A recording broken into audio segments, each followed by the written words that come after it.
What makes the achievement of emotional sobriety so difficult is the habits we have, the patterns we have in our behavior, the habitual ways that we've come to think about things. We have to really become aware of those things in order to challenge them, because the consciousness that has created a lot of the problems in our life cannot solve it, cannot change things. So what happens is the first step is waking up.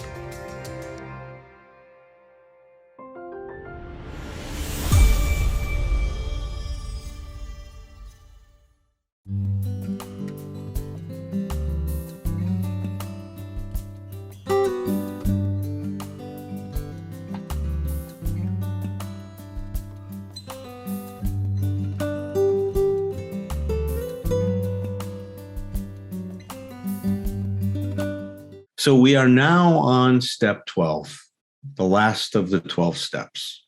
And before I started our discussion, which is going to take, probably the next at least 4 weeks, I just want to go through and talk about the arc of development that's been taking place.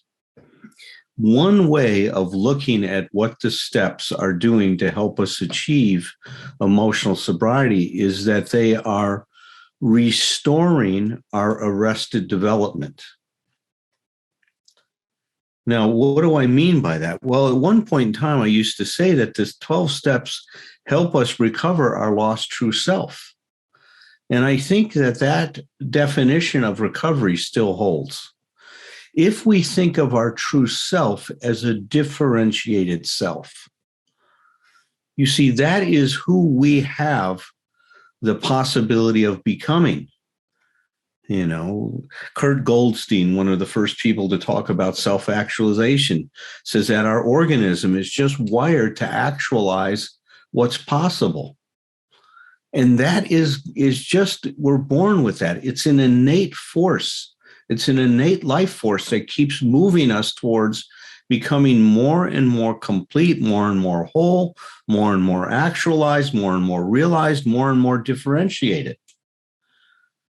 So one way of looking at the therapeutic value of the steps and how they achieve emotional sobriety is that they help us grow up. They help us become differentiated. The more differentiated we are, the less we take things personally. I mean, it's one measure. If you want to know where you're at in terms of your level of differentiation, keep track over the course of a week of how many times you took things personally. The more you took things personally, the more undifferentiated you are. If you rarely take things personally, you're heading in the right direction, baby. You're differentiating yourself. Now, none of us are going to be completely, perfectly differentiated, but we can continue to grow along these lines. And that's what we're all doing. So that's one way of looking at the steps. We talked before about how each step starts with a charge and then a discharge. In step 1, we admit it, we're powerless. Our lives have become unmanageable. We are now facing the fact that we've got a serious problem and that we don't have the power to do anything about it. Well, that creates quite a charge, doesn't it? I'm out to sea and there's a hole in my boat and I'm sinking fast and there's nothing I can do to stop it. Well, that creates a certain amount of existential anxiety, doesn't it? Needs to be resolved. That's the charge that builds up in step 1. Step 2 comes along and we're told there's hope. There's a patch. You're going to be able to fix that boat. You're not going to have to sink and drown. But then the charge builds up. Well, there's hope. How do I realize that hope? That's the charge. And then 3 comes along and says, well, make a commitment, to this new way of life. One that's based on not your false self or what we're going to call false identifications. You see, when I identify with certain things that I think are going to help me be okay, those are false identifications. Our false self is a false identification, or the result of a false identification is that if I become this person, I'll be okay. Well, that's not how we're going to get to okay. Okay comes from a very, very different path than trying to become someone you're not. It has to do with being able to make friends with who you are. We call it the Popeye the Sailor Man solution. I am what I am. I'm Popeye the Sailor Man. And that and a can of spinach will go a long way in your life. Didn't your mother tell you to eat spinach, Susie? Weren't you supposed to eat your spinach when you were growing up? You hate spinach. I can tell. I see that look on your face. So that charge, discharge, it goes through all the steps, right? And now, steps 4 and 5 come along. We make an inventory. We share it. Now we look at our shortcomings and we look at what function they're serving in our life. Then we start aiming at developing the best possible attitude we can have towards life. That's what we do in step 7. And then it comes along and says, okay, you're going to develop the best possible attitude. Then look at all the mistakes you've made in your relationships and extricate from that all you can. And now take responsibility to clean it up. So we're given a formula on how to start showing up in our relationships. Then we get to steps 10, 11, and 12. I have argued that I believe 10, 11, and 12 are bringing the there and then work that we've been doing to here and now. And in 10, 11, and 12, we're now plugging in and integrating all of these things that we've been learning about growing up, about how to show up in our lives, about going for the best possible attitude, about practicing self-examination, unraveling, doing a spot check inventory when we're upset and trying to figure out what is the expectation we have. And we've talked about how 10 is doing that, 11 is doing that, is increasing our consciousness. And now we come to step 12. Step 11 was sought through prayer and meditation to improve our conscious contact with God as we understood him, praying only of knowledge of his will for us and the power to carry that out. There's the charge, right? The power to carry that out. What is his will for us? Well, step 12 comes along and says, well, now that you've had a spiritual awakening, having had a spiritual awakening as a result of these steps, we carried this message to alcoholics and practice these principles in all our affairs. Now we're told what this means, right? But let's focus on the spiritual awakening. What does it mean to have a spiritual awakening? Well, I love Father Richard Rohr's definition of a spiritual awakening. He calls it developing an illuminated gaze. Is that you start looking at life from a very, very different perspective. Now you start looking at life to see what I call, to identify emergent opportunities. Opportunities that emerge in the course of life to help you practice and integrate your best possible attitude towards life that we started to do. How we can become a part of rather than apart from. How we can make a contribution to life and add something instead of subtracting. See, before, when we're undifferentiated, we're so self-centered and self-focused, it's all about taking and taking and taking. Even if you're a giver, you're giving in order to take. I mean, this is a whole new way of showing up. How can I add to what's going on in the world? How can I make a contribution? How can I raise the level of consciousness in a conflict that's occurring so that we might discover a new possibility? That is what a spiritual awakening looks like. We are now experiencing and looking at our life in a very different way. Now, remember, we're talking about achieving emotional sobriety because at this point in time, we realize that our expectations are getting in the way of our ability to grow and learn to cope with life as it is. So now when things happen, we don't get as hung up in the supposed tos and in this shouldn't be going on. Bill Wilson even says the word blame at this point in time is almost non-existent in our language. We don't look at whose fault it is. We don't blame ourselves. We don't blame others. What we're concerned about is what can we do to deal with the situation that's in front of us? How can I best respond? How can I let the best of me speak to the best of you if we're in trouble? Now we're taking what we've learned about ourselves, about our lives, about our relationships with other people, and we're integrating them and bringing them into the spirit of our existence. Practice these principles in all our affairs. If that doesn't sound like integration, I don't know what is integration. Is bringing all we've learned and weaving it into our lives. And we're going to be talking more and more about that as we go on. So let me invite Thom and Dr. Shawn into the room with me, and let's hear their comments, and then we'll open it up and hear what you have to say about your spiritual experience. Hey, Thom. Hi, Dr. Shawn. Hi. I missed the podcast yesterday. I hear it was great. That you guys had too much fun. It was a good time. It was good.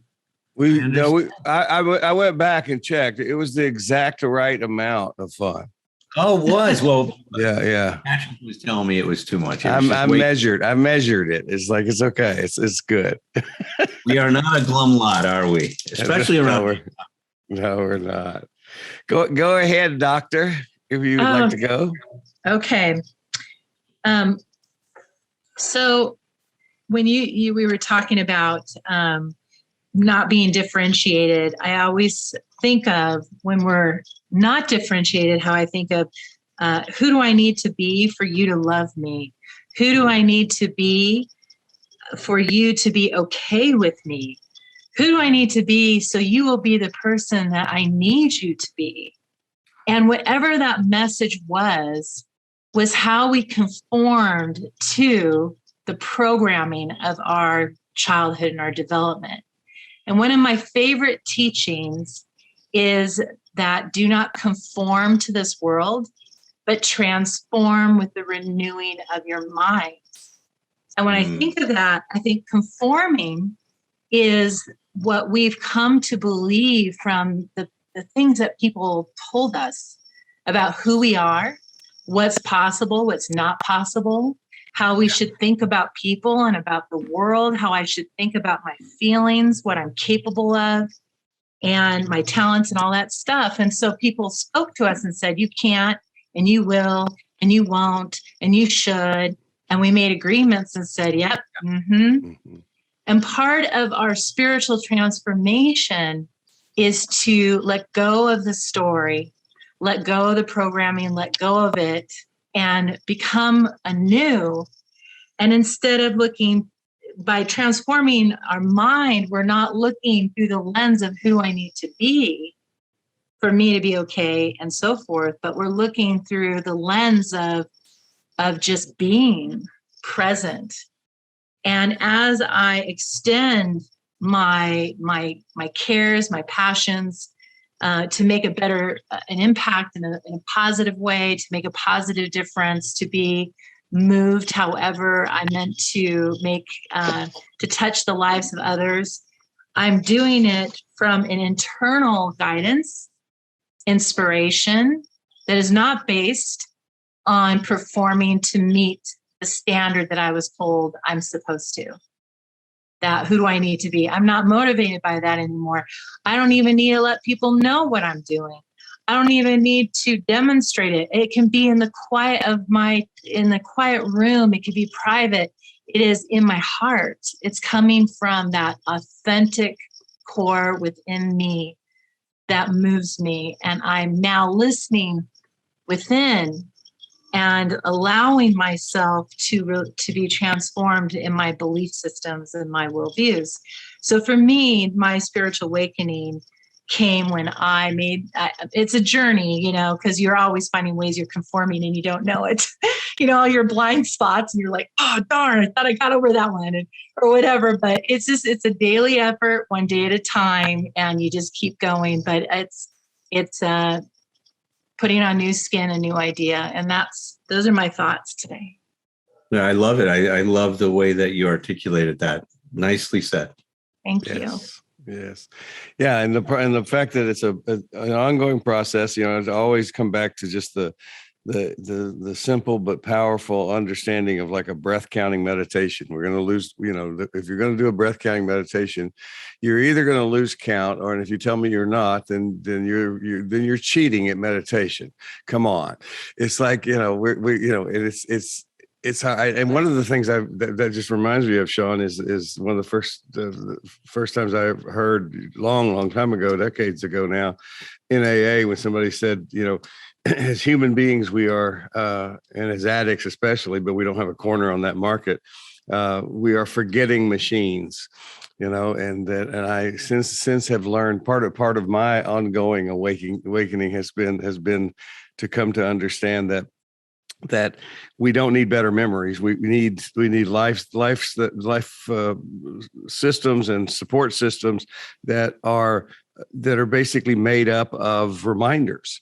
And I think of it as and sometimes that's something as simple as an actual Post-it note, just that I actually, I don't care. I can put it on a Post-it note, wake up, and put it on my bathroom mirror. It's not a bad idea. But the other thing is the people that I come to know, the people I get to know as certainly Alan, you are that. And Shawn, you're a new friend of mine, that it's like we're each other's Post-it notes. I mean, sometimes we're talking about this shit, but sometimes it's just because we're just in each other's lives. And we know that it's fun to know that other people understand, and we don't always have to be talking about it. I think I got a little off from what I wanted to say about the 12-step, but that's an important part for me, is the idea that what you said about, it's okay, lose my place is the nature of my humanity. It's like, I'm going to do that. Is it a spiritual awakening, or is it a series of spiritual awakenings, or is it, spiritual big one in installments? I don't know what it is, but what I do believe about this is, when I think about step 12 through the lens that as I was listening to you, Alan, do your context review kind of thing that I love so much, is stepping into that 12th step. And I can't help but think about this in terms of just some conversations I had today in the office with clients, is I bring everything, the cumulative understanding and what I've learned to this date so far. I bring everything that I am and that I have learned to this relationship. I had a new client this morning. I was thinking about this. And the balance of it, though, the part that makes me feel like I'm really in a space that's different than I've ever been before, the balance point is I come in with as much of myself as I can possibly be aware of, available to be of service, because that's the 12th step for me, to be of service to this person. And I'm going to balance it with an absolute commitment to do my best, human best, to make no assumptions. And so it's like, when I'm first meeting somebody, when I'm first making that, we could say kind of a 12-step-ish kind of call in a way, it's like, that's one of the places it's more challenging. I don't say it's harder, but I think it's just more challenging for me, because I find myself trying to find that balance between the enthusiasm I have for what recovery can be.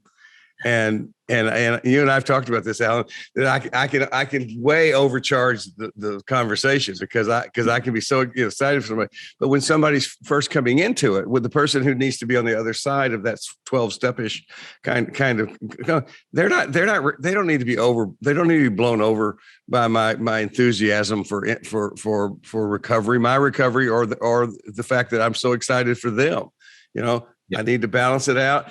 I need to not make assumptions, and I need to do the thing that I continue to work on. And it's not my strong suit, but I'm better at it all the time. It's listening, and that's the balance point with that. So that's what I got. Well, I wanted to go back to what you started with, Dr. Shawn. I'm reading this great book right now by Dr. Michael Allen Vincent. It's a very good book. Or Michael Vincent Miller. And he quotes a sociologist by the name of Irving Goffman, who had, I mean, such great insights into the dynamics between people. And this is what Goffman says. So listen to it. It really resonates with what you were saying. He goes, what the individual is for himself is not something that he invented. It is what his significant others have come to see he should be. What they have come to treat him as being. And what in consequence, and dig this, I love this part, and what in consequence he must treat himself as being if he is to deal with their dealings with him. Isn't that, I mean, what profound insight into how we start to take that path to that false self, right? I mean, it's so, you were saying it also very well, but I just thought Goffman captured this. It's that we're getting these messages, and you know, what as Gurdjieff calls it, is that it's like we're being hypnotized. We fall into a trance over this stuff. Now, part of it is we don't see any other possibility. I understand that, you know, a kid that's getting bombarded this, he doesn't have the consciousness to say, hey, that's their trip. That's not mine. It doesn't have to be mine. That differentiation comes later on, right? You know, hopefully through our experiences in life and through therapy or recovery or whatever it takes place. But it's a powerful process. And that's the unfolding that's taking place here in the steps. That's the powerful therapeutic value that these steps possess. I hear a lot of people criticize the 12 steps, that they're old-fashioned. I can understand that criticism. They were written back in 1935. Some people that are agnostic have difficulty with the word God used in the steps. For me, I look at the process that's involved. The forces that the 12 steps generate are so powerful that I think they're ageless. There's this interesting phenomena that happens when you work the steps. They create a charge and then a discharge. You know, the first step, we're powerless. Our life has become unmanageable. It creates this charge. You know, we're in big trouble and we don't know what to do. And then step 2 comes along and it says we have hope. That charge, that existential crisis that we have is resolved. What's happening here is parallel to life. We charge ourselves when we breathe in. When we exhale, we discharge. That's the rhythm of life. And the way I love to think about the 12 steps, it's helping us get connected to the rhythm of life so we can learn how to show up in a good way.